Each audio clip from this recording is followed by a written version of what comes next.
Bonjour, bienvenue sur ce taroscope pour le mois de juin 2022. En guise d'introduction, je voulais déjà vous remercier de votre présence, vous dire que toutes les informations que je pourrais mentionner et aussi les oracles utilisés seront disponibles dans la barre d'informations et dans la partie commentaire de cette vidéo. Si vous souhaitez aller plus loin, n'hésitez pas à me rejoindre sur ma chaîne L'eau du feu coaching holistique et évidemment si vous aimez ce que vous voyez, n'hésitez pas à liker et à vous abonner et à appuyer sur la petite cloche pour avoir les notifications. Et si vous voulez vraiment me soutenir et contribuer à ce que je fais et avoir accès à du contenu exclusif, vous pouvez me retrouver sur Patreon, qui est une plateforme d'abonnement mensuel. Et sur ce, je vous laisse avec votre tirage et je vous dis à tout de suite. Et bonjour les scorpions, je suis partie pour votre horoscope pour le mois de juin au niveau des énergies, on va dire générales. Et on aura aussi l'aspect sentimental, vous pouvez retrouver la vidéo sur ma chaîne. J'ai dissocié en 2 vidéos pour que ça soit moins long et plus cohérent. Là, je vais mettre en place les cartes et je vous explique comment j'ai fait mon petit bazar et comment on va prendre et procéder pour cette lecture. Alright, let's go.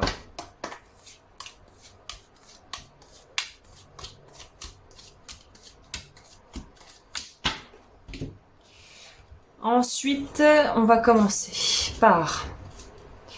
Là, c'est les énergies dans lesquelles vous entrez dans ce mois, vos attentes pour ce mois-ci, vos espoirs et un petit peu la tendance générale. L'impermanence.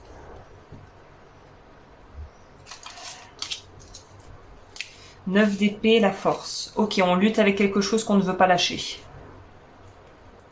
Il y a quelque chose auquel vous résistez.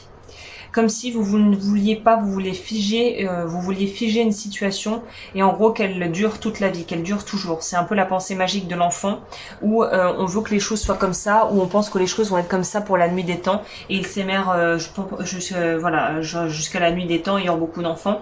Là on voit qu'il y a un peu une notion presque d'enfantin, de quelque chose d'enfantin, de jeune. Ça me fait penser aussi à l'histoire, le conte du... je sais plus le nom, c'est le joueur de flûte qui utilise sa flûte pour attirer les rats dans la ville. Vous savez, c'est quoi? C'est un conte, je crois, plutôt germanique. Si quelqu'un sait, n'hésitez pas à le dire dans les commentaires, là, le nom m'échappe. C'est la flûte enchantée, c'est pas ça, un truc comme ça? Donc il y a une idée ici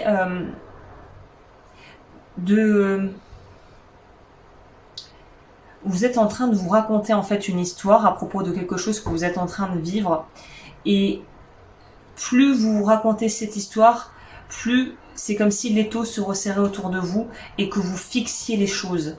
Donc c'est comme si vous refusiez en gros la croissance. C'est comme si on mettait un arbre en pot, c'est d'ailleurs ce qu'on fait avec les bonsaïs, et pour qu'il ne grandisse plus. Et là, évidemment, arrêter la croissance, c'est pas du tout recommandé, évidemment. C'est pas du tout favorable et souhaitable. C'est ça, c'est comme si vous étiez arrivé à un stade où vous êtes tellement, entre guillemets, satisfait, ou en tout cas, vous vous sentez tellement bien, à une espèce d'apogée, un peu comme les lions d'ailleurs, j'ai fait le tirage pour eux, c'était un peu ça aussi. C'est, on veut pas bouger, laisser les choses comme ça, on veut plus bouger le statu quo, c'est comme si on avait le réglage parfait, qu'on se disait, bon, on touche plus à rien, c'est bon. Sauf que la vie va vous faire comprendre que même si tu touches plus à rien et que tu veux plus que ça bougera quand même en fait. Vous ne pouvez pas réchapper à... comme la carte du dessous nous le disait, à l'impermanence de la vie et au fait que les choses vont tout le temps et sont en perpétuel mouvement et se modifient, se transforment seconde après seconde. C'est comme si vous vous disiez oh, je veux pas vieillir, je vais pas vieillir, je vais mettre un tas de crème pour pas vieillir. Mais en fait, tu vas vieillir. C'est-à-dire que chaque seconde qui passe, des cellules de ton corps meurent, se régénèrent, moins petit à petit, de moins en moins qui se régénère et tu vas vieillir. Il y a quelque chose d'inéluctable que vous ne voulez pas accepter mais qui fait partie inhérente de la condition humaine et de l'expérience humaine. Ce que vous avez à éliminer, à lâcher, bon là on a une petite idée de ce que c'est. C'est marrant, la méditation. 9 de bâton, la justice. Je pense que ce que vous avez à lâcher, c'est ce besoin ou cette envie pour vous rassurer d'avoir raison, de vous dire non mais je sais ce que je fais, non mais je sais comment je vais le faire, non mais je sais, et d'accepter que bah tu sais pas en fait, hein, ou que de toute façon on ne peut jamais être sûr du résultat à 100%, le risque zéro n'existe pas, le 100% n'existe pas non plus quand on fait des choix de vie, on peut jamais vraiment savoir au millimètre comment ça va se passer. Et là, on voit que vous avez besoin de vous raccrocher à des choses, en gros, tangibles.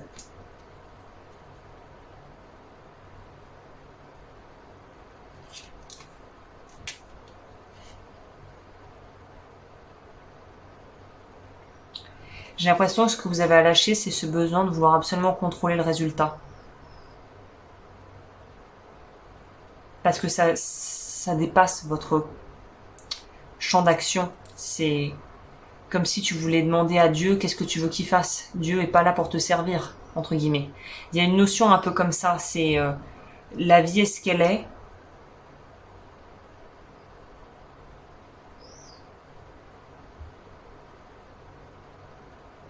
Et ce qui doit se faire d'une certaine manière sera fait d'une certaine manière.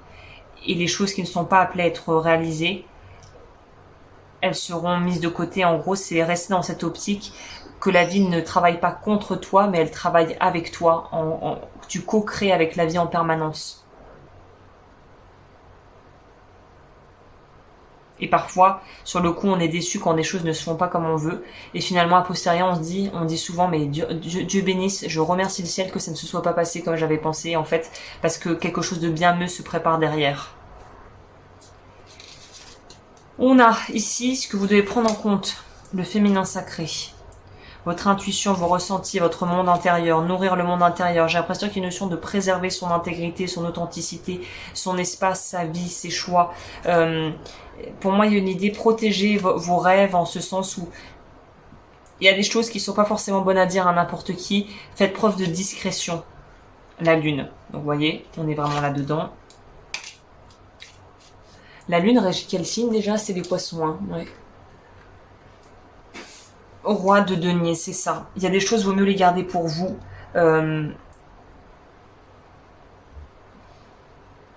Alors je vois un homme pour certains, remettant le contexte, ou une femme, il y a une rencontre ici sentimentale. On verra dans la partie sentimentale, mais il y a une rencontre d'âme à âme.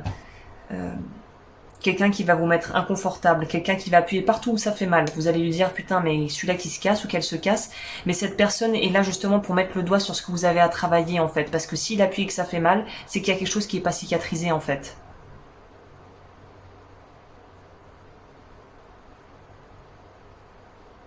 En gros, peut-être par exemple, vous faites peut-être, je sais pas, des protocoles, des rituels, des vœux lunaires, des choses comme ça. Vous avez voulu, vous étiez là, bon, alors je veux attirer l'amour dans ma vie.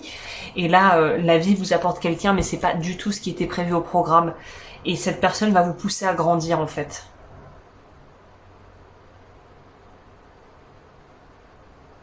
Ok, votre monde intérieur,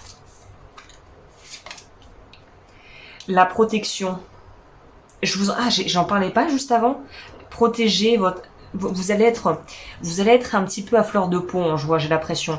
Donc si on sait qu'on est un peu à fleur de peau et que, ou pour les femmes, vous savez, cette période du mois ou prémenstruelle où on a envie de tuer des gens et bah là, c'est comme les femmes, on sait plus ou moins si on est sujette à ce genre de problème prémenstruel, vraiment qu'on est un petit peu plus à fleur de peau, qu'on est un peu plus sensible. Préservez-vous, faites les choses en conséquence. Vous savez que vous n'êtes pas dans une phase de votre vie super on a beast to fly. Évitez des situations qui rajouteraient du stress ou de la colère ou des émotions que vous voulez justement purger et dont vous voulez vous libérer. Donc là, faites les choses intelligemment, ne côtoyez pas des gens qui vont vous mettre dans un état de stress incroyable. Essayez de manger peut-être de façon plus, on va dire, cohérente avec ce que vous avez besoin de travailler aussi, si vous avez des choses à régler au niveau alimentation et santé. Il y a vraiment une notion, on est intelligent, c'est-à-dire que si tu es au régime, tu vas pas passer ta vie à la boulangerie.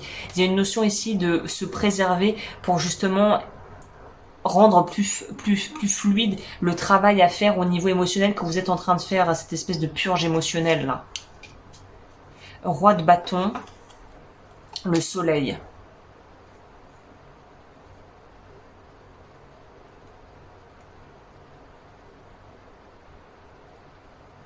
D'une idée de purification par le feu, clairement ici. Et de savoir dire non.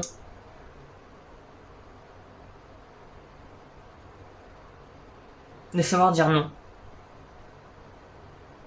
Parce que c'est ça qu'on oublie aussi dans les trucs de loi de l'attraction et compagnie, c'est qu'en fait, faut savoir mettre aussi des frontières et un cadre pour que l'univers vous comprenne en fait où est votre limite personnelle, c'est-à-dire que voyez ça comme un restaurant. Si vous allez au resto et que vous acceptez tous les plats que le serveur va vous mettre alors qu'il vous propose pas la carte, c'est de dire attends, je veux la carte s'il vous plaît là. Je veux pouvoir choisir. Parce que tant que vous ne choisissez pas et que vous ne faites pas la demande consciente de demander au serveur je veux la carte, l'univers va envoyer des choses. Et si ça vous convient pas et que vous retrouvez qu'il y a un plat d'escargots alors que vous avez horreur de ça, c'est de dire non mais je veux plus des escargots en fait. Il y a un peu quelque chose comme ça, de dire non à quelque chose. La vie extérieure, vitalité, beaucoup de soleil, beaucoup d'énergie feu ici.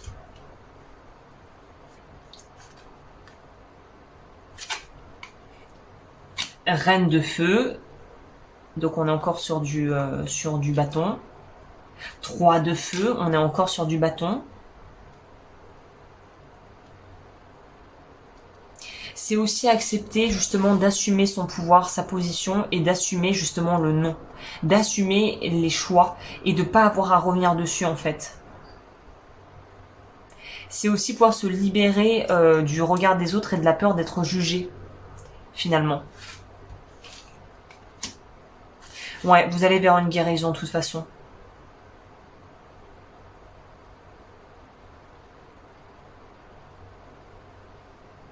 C'est une libération, c'est une forme d'émancipation.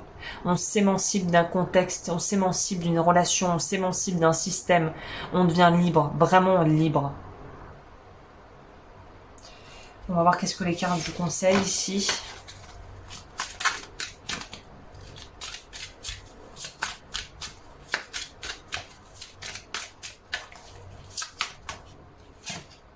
Reproche, j'assume la responsabilité de mon bien-être. J'assume la responsabilité de mon bien-être. Et à côté, on a quoi dans le monde extérieur? Amitié, je comprends que mes amis sont présents dans ma vie pour une bonne raison. Ok. Je vais prendre mes cartes maison.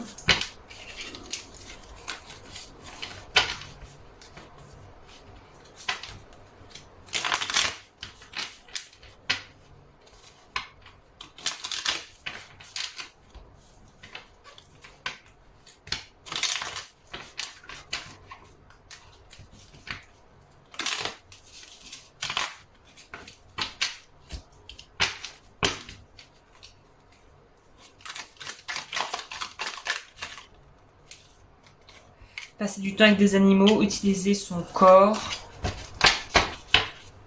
J'ai l'impression que c'est plus que utiliser son corps, c'est honorer son véhicule qui est son corps en fait. De l'argent, on nous parle d'argent. On nous parle de pouvoir arriver à pardonner.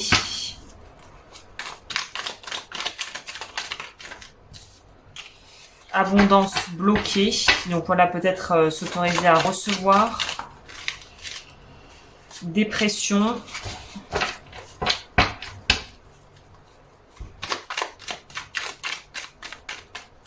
Pour moi, on pourrait lire ça dépression. Descendre la pression, quoi. C'est dépressuriser, comme dépressurisation de la cabine. C'est moisson, c'est de toute façon, pour moi, c'est toujours en lien avec l'émotionnel, une purge émotionnelle.